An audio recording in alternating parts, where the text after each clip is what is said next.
안녕하세요, 니트입니다. 오늘은 게임 시리즈를 선택할 때 어떠한 기준을 갖고 선택해야 될까라는 점에 대해 이야기를 해보려고 합니다. 영화나 드라마를 보면은 정주행 문화 뭐 이런 게 있죠. 혹은 뭐 정주행이 아니더라도 영화 같은 경우에 그런 것도 있죠. 스타워즈 같은 굉장히 많은 시리즈가 있고 순서가 좀 어느 어느 순서로 봐야 될지, 뭐 스타워즈 같은 경우에는 에피소드 4부터 상영이 시작됐었기 때문에 그 방영 그 발매라고 하는 걸 상영 순서 혹은 그 시나리오의 스토리 순서 어느 쪽을 봐야 될지 이런 거에 대한 토론들이 오가고 있는데요. 게임은 어떨까라는 점에 대해서 잠깐 가볍게 이야기해 보고자 합니다.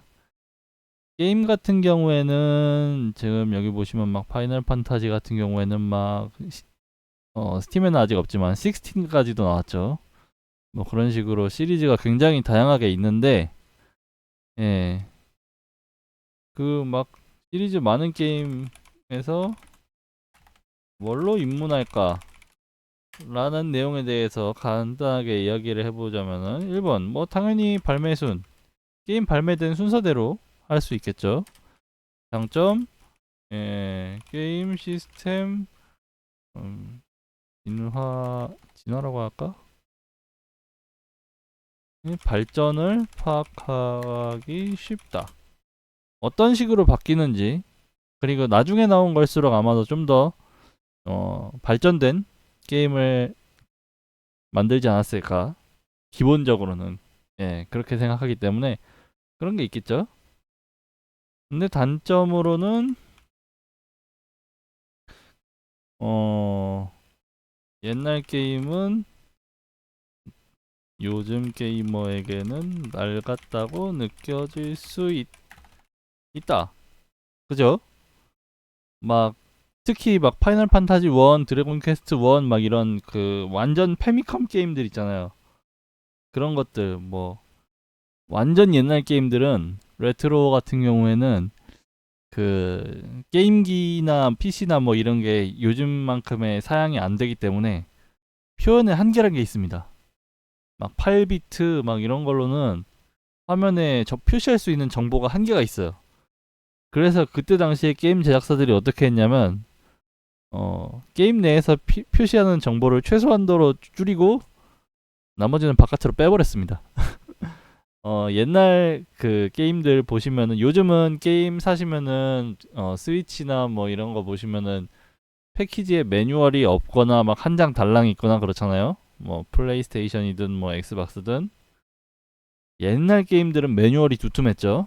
뭐 PC든 콘솔이든 가리지 않고, 그리고 매뉴얼에 필요한 정보들을 많이 적어 놓는 경우가 많았습니다. 요즘은 거의 없죠. 게임 내에서 다 표시할 수 있기 때문에.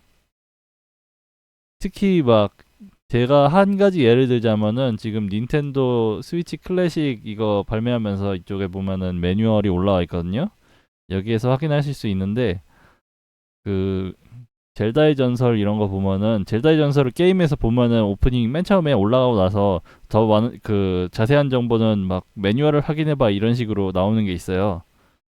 매뉴얼에 보시면은 막 게임이 어떤 식으로 진행되나 뭐 흐름 뭐 그런 것도 다 설명이 돼 있고 아이템에 대해서도 설명해주고 있고 뭐 트라이포스를 모으자 이거도 게임 내에서 보면 트라이포스 이게 무슨 의미인지도 잘 모르는데 여기에서 다 설명을 해주는 거죠. 텍스트나 이런 거를 최소한도로 압축해서 게임에 넣고 나머지는 바깥으로 빼버리고 몬스터들 이름도 막 텍타이트 막 이런 애들 다 여기 있거든요. 그리고 심지어는 어떻게 진행해야 되는지 모르니까 진행 방법도 초반부를 좀 알려줍니다. 공략법 다 저거 레벨 2까지의 지도 이런 식으로 초반부를 어느 정도 정리해서 줘요. 매뉴얼에 이만큼이나 많은 정보를 주는 이유는 게임 내에서 그걸 할 수 없었기 때문이죠. 메트로이드 같은 경우도 저도 메트로이드 어렸을 때 해보고 어디로 가야 될지 모르는 게임이라고 생각했는데 매뉴얼이 없어서 그랬었어. 매뉴얼 보니까 막 어디로 가야 되는지 진행 방향 뭐 여기 지도 좀 나와 있거든요. 간략하게 이런 거를 그니까 예전에는 이런 식으로 했었기 때문에 매뉴얼이 제공이 된다면은 그래도 요즘도 어느 정도 부딪혀볼 여지는 있겠죠. 근데 매뉴얼이 없이 그냥 게임만 바로 그 팔고 있는 걸 사서 한다? 뭐 아니면 그냥 한다? 그랬을 때 좀 어렵게 느껴질 수도 있겠죠. 뭐 공략을 보지 않는 한. 이게 그래서 그 복각판 같은 거 할 때 매뉴얼도 좀 같이 첨부해줬으면 좋겠다는 생각은 매번 하는데 그거는 또 다른 이야기 할 때 다시 한번 더 이야기를 해야 되지 않을까 하네요. 어찌됐거나 게임 시리즈 입문에 대해서 발매 순으로 하는 방법이 있고요. 스토리 순? 이거는 스토리가 섞여 있는 게임들에만 가능한데 게임을 예를 들면은 약간 스포 같기도 하죠. 뭐 스타워즈로 예를 들면은 그 스타워즈 1부터 순서대로 보면은 스토리 순이죠. 스타워즈는 아까 말씀드렸지만 에피소드 4부터 시작했었으니까. 근데 뭐 스토리 순은 뭐 스토리가 안 이어지는 게임들도 시리즈도 많이 있고 하니까 대표적으로 요 뒤에 보이는 파이널 판타지 있고요. 혹은 그냥 최신작 최신작 장점 접근성 구하기 쉽죠. 그리고 접근성이라는 단어가 좀 여러 가지로 해석이 될 수 있는데 일단은 최신작이니까 당연히 사기 쉬운 것도 있을 수 있고 요즘은 그리고 신작들이 웬만하면 다 한글화를 해주기 때문에 한글화도 접근성이거든요. 옛날에는 옛날 게임들 한글 아닌 게 많았기 때문에 사실 그 점을 다 감안하고 영어나 일본어를 하면서 게임을 해야 되는 경우도 많이 있었어요. 근데 접근성이 요즘은 굉장히 웬만하면 한글화를 해주기 때문에 제작들은 특히 예, 접근성이 좋고 게임도 발전돼 있는 게임들이 많기 때문에 쉽게 재미도 느낄 수 있고 뭐 그래픽 좋고 뭐 웬만하면 다 좋을 테니까. 그럼 단점이 뭐가 있을까라고 생각하면은 그런 건 있죠. 완전 스토리가 다 이어지는 시리즈 같은 경우에는 게임 흐름 파악이 어렵다. 몰입이 어렵다. 예를 들자면은 어 궤적 시리즈 이게 대표적인 스토리가 다 이어지는 RPG거든요. 근데 최신작 뭐 여의 궤적 2인가요? 최신작이? 이런 거를 한다. 바로 이게 최신 맞나? 모르겠네. 그러면은 어 궤적이 너무 많아서 여의 궤적 2가 아마 맞을 겁니다. 스팀 최신인가 이게? 뭐 아무튼 흐름 파악이 어려워질 수 있겠죠. 여태까지의 내용들이 다 쌓여 있고 캐릭터들이 쌓여 있고 이런 건데 이걸 그 다 접근을 하지 않고 한다면 근데 게임사들도 이거는 이게 특이한 거예요, 솔직히. 왜냐면은 이 단점이 커지면 그 시리즈가 커지면 커질수록 이 단점이 커지잖아요. 앞에 내용이 많으면 많을수록 이걸 언제 다 해라는 생각이 들면은 신작에도 접근을 안 하게 되죠. 그러니까 요즘 시리즈들은 웬만하면은 어 스토리가 이어지지 않거나 거의 몰라도 상관없는 수준으로 만드는 경우가 많습니다. 그러면 장점은 취하고 단점은 없앨 수 있죠. 결론 그냥 최신작 하시는 게 무난하다. 요즘 웬만하면 이런 케이스가 특이 케이스이기 때문에 예. 그런 것 빼면은 뭐 같은 회사에서 만든 이스 시리즈도 솔직히 앞에 몰라도 뭐 그렇게 큰 상관은 없거든요. 매번 아돌의 새로운 모험이니까. 어, 뭐 대부분의 시리즈들이 그렇게 되죠. 그래서 시리즈가 앞에 많이 있고 이걸 다 해봐야 된다는 거는 그 자체로 부담이 되니까.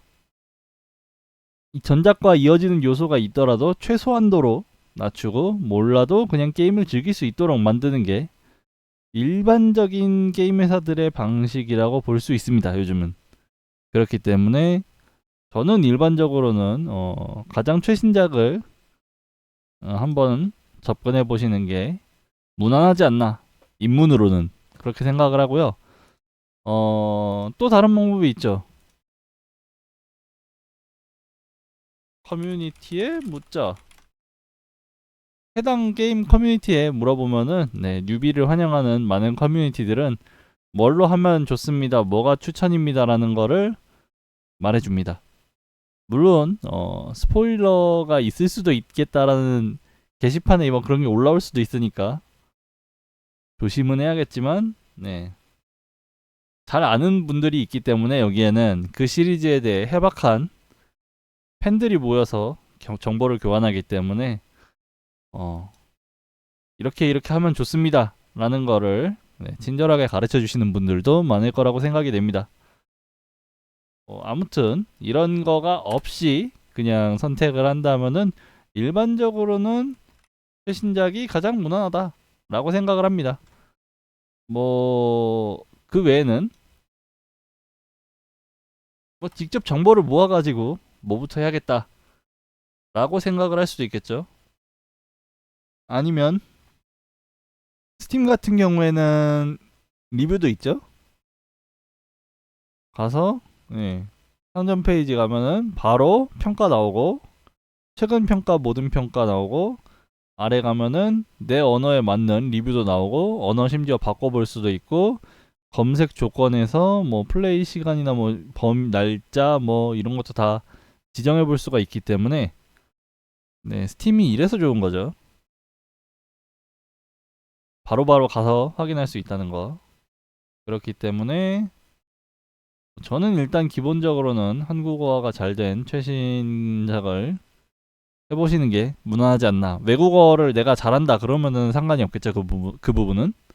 하지만 그래도 게임이 최신작일수록 발전된 부분이 많이 있기 때문에 그 장르에 어떤 흥미를 갖고 싶다 그러면은 최신작으로 입문하는 것도 게임사들이 많은 배려를 하고 있기 때문에 그렇게 나쁜 선택은 아니라고 생각합니다. 뭐 이야기는 이쯤 하고요. 영상 많은 시청 감사드리고 좋아요, 댓글, 구독, 알림 설정 많이 부탁드립니다. 저는 다음에 또 게임 관련 이야기로 영상을 만들어서 찾아뵙도록 하고요. 라이브 쪽도 많이 사랑해주세요. 라이브 채널 연결되어 있는 거 유튜브에서 확인하실 수 있고요. 다음 시간에 봅시다, 여러분. 안녕!